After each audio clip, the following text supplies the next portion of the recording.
sa tangan.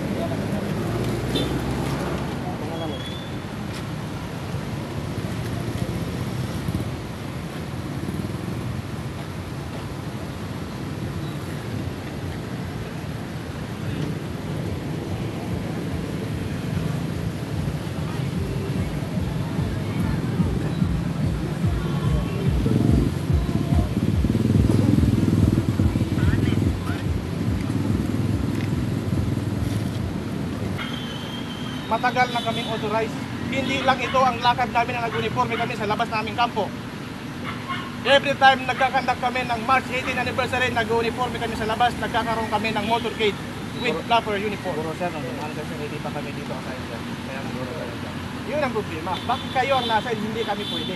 Bakit pag iba pwede? Ano ang ibig sabihin yan? Sabotahe? O ano? Para magkaalaman tayo. Sa sinong gusto niya pa sa amin sir? Para mapaliwanag sa inyo. Si Brigade. Pwede natin sa makausap si Brigade. Si Brigade Commander sir. Oo. Nagkitawagan ninyo.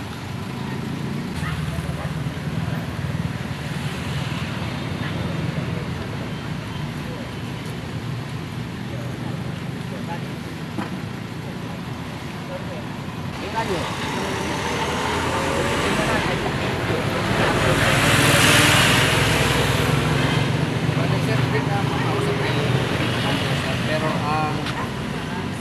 sabi doon sa taas, pwede naman kayo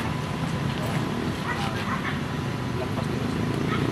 Pag hindi lang suot kayo yung uniform sir, pwede kayong bumalik sir na ganito na lang. sir. Parang sa inyo ba? Ano sa palagay nyo? Dadaan kayo sa kampo namin, pahubarin namin kayo ng uniform. Parang hindi magandang tignan. Ganun. Andito na kami oh. Sana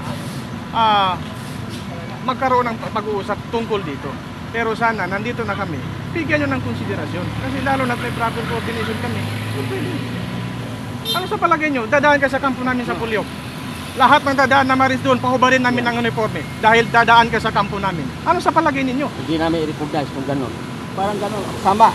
Hindi pwede ito. Pero Kayo tapos gaganin kayo ito gagawin nyo sa amin. Pwede kayong dumaan sir, pero nakasigilyan. Tawagan mo ang official ninyo. Gusto kong makausap. Yun po yung guidance niya sir. Guidance kayo lang ang gumagawa. Kailangan kung may gagawin kayong guidance kasama ang MNLF para alam namin ano ba ang mapagkasunduan natin. Hindi pwedeng ganito kayo lang. Real partnership tayo. Katunayan, meron kaming mga kasamahan nandyan sa AFP, nandyan sa PNP. Sasabihin ninyo, hindi tayo partnership.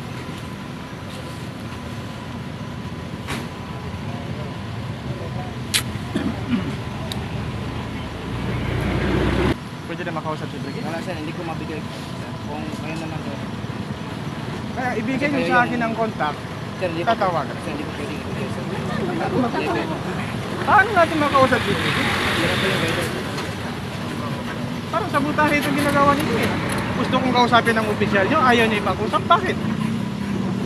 Tayo talaga yan. Hindi ba may, hindi ba sir sa iyo wala Nandiyan si Batcom? Wala po. Pwede makausap si Batcom?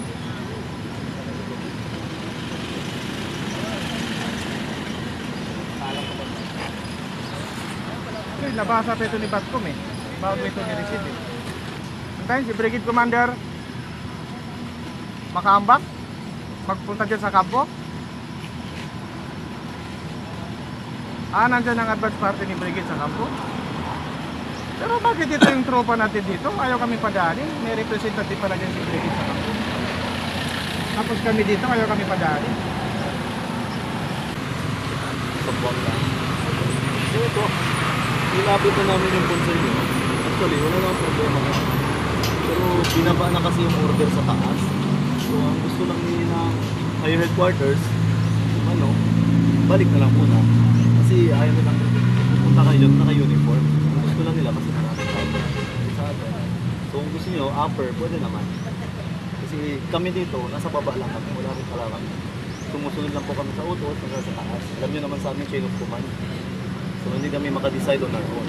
So kung anong ginapa na instruction, at nai-coordinate naman yung mga tropa namin dati, di ba? Na huwag magtumawid na ka-uniform. So, ano na lang natin. Ginagalang naman namin yung assembly at gathering. Pero ang concern namin ganun na may instruction sa amin sa taas na lang. Wala naman problema eh. Wala kami ginawang proper coordination. So ngayon, ang punto natin dito ay gumawa kami ng proper coordination para ipaalam sa tropa, sa inyo, sa PNP na kami nga ay dadaan pupunta sa Campo Marcos para sumalo sa assembly. Now ngayon, sana kung hindi pala papayagan, sana hindi na lang ni-receive yung papel na. Hindi, Ni-reject na lang sana. Hindi, ganito Mahirap kasi. yung, Hindi ganito. naman sa ni-reject. Ni-receive namin, pero with proper na wag mag-uniform. Wala namang problema. Pwede kayong pumunta, pero doon na kayo mag-uniform.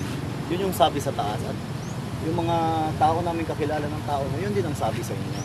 So, ni-receive namin yun. Welcome yun, walang problema. Pero, ang sabi lang namin, ang uniform, doon na lang mag-uniform sa pagdating sa kampo. Yun lang naman sa amin. Hindi naman namin i-reject kasi may respeto namin yan, karapatan nyo for assembly, tsaka yung ano nyo. Pero yun lang din sa amin, sa ganun. So, sa amin sa baba, kailangan namin i-execute or implement yun. Mahirap yung ganito. Bakit dito na area ay mayroong ganitong sistema? Which is, kung titignan natin, gagawin natin basihan ng ulo. Maganda naman ang relationship. Bumababa ang tropa ng MNLF, ang tropa namin, mismo sa city, sa kampo ng Philippine Army, ay naka-proper uniform. Nakabaril pa nga eh, dahil may proper coordination. Maganda ang ugnayan. Kaya nga kami, gumawa kami ng proper coordination sa inyo para maganda ang ugnayan natin. Wala namang hindi magandang ugnayan dito. Nag-coordinate pa rin naman tayo. Kung nakapagdala kayo ng baril, naka-uniform sa hulo, yun yung coordination. So dito, iba rin kasi dito. Anong pinagkaibahan? Minilip sila, minilip kami. Tropa ninyo yun, bro. Iba kasi, iba yung may instruction sa amin, hindi ko na masagot kung iba o hindi. Pero kung ano yung instruction guys sa amin, okay lang pumunta kayo, wala namang problema, assembly nyo yun. Pero yun yung instruction, sumunod na lang tayo. Kasi ayaw rin namin na harangin kayo basta-basta na ganito. Kung ganito, para pinaparamdam ninyo sa amin, hindi ninyo kami sinikilala. So yun ang nararamdaman namin ngayon, na hindi ninyo kinikilala ang MNLF.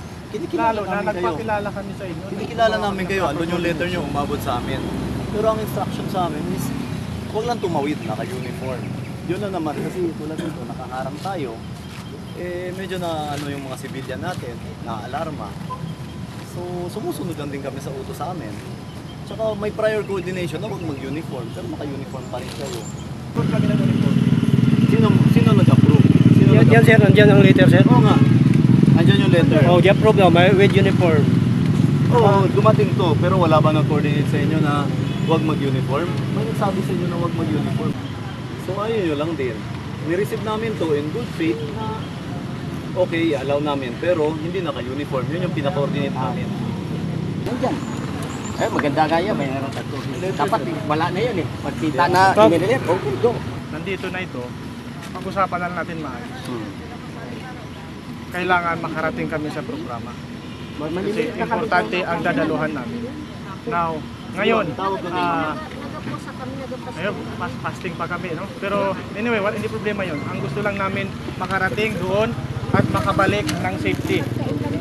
Pero yung sabihin nyo, uhubad kami ng uniforme dito, hindi namin magagawa yun. Parang kayo, dadaan kayo sa kampo namin. Kahit pa sabihin natin mag-coordinate kayo, dadaan kami. O hindi kayo pwede pumasok dito naka-uniforme, maghubad kayo ng uniforme. Ano ang mararamdaman ninyo? So parang hindi naman maganda na yung ni-receive nyo ng coordination namin. Tapos bandang huli, ganito ang kalalabasan. Hindi, sir, ganito kasi, kahit pag may nag-request kahit ng mga area security sa amin sa mga barangay, i-receive namin yan. Pero sasagutin namin kung paano namin gagawin, secure, kung paano, kung ilan lang.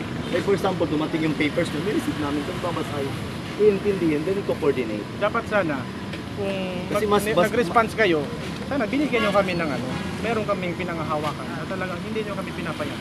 Katulad ng ginawa namin sa inyo, proper coordination, sana kung hindi kayo pumapayag, gumawa kayo ng proper response sa amin. Para nang sa ganun, hindi tayo umabot sa ganito, sa punto na ganito. Yun lang ang kailangan natin. So mahirap naman yung tawag-tawag lang. Official kaming nagpadala ng coordination sa inyo. tapos babalik Tama sa rin amin unofficial. So parang hindi maganda sa side namin. Take note doon. Ano kami doon sir, amenable kami doon sa kung may lapses man Maraming salamat. Pero Salamat. naintindihan namin yun. Mas maganda nga kung sasamahan nyo ka na puntang kampo para wala tayong maging problema. Kasi may representative nga si Brigade doon sa kampo ngayon, paparating na doon, advance parties yun. Oh, kung iniisip nyo Para lang magandang takbo natin, magsama-sama na lang tayo sa kampo. Samahan nyo na lang kami para walang maalarma sa atin. Oh. Sama-sama na lang tayo. Kasi mahirap naman pahuhiin nyo kami. Kung di kayo pahubalin nyo kami, no, hindi po pwede. Sundalo kayo, sundalo kami ng Moro National Liberation Front. Hindi maganda na pahubalin nyo kami.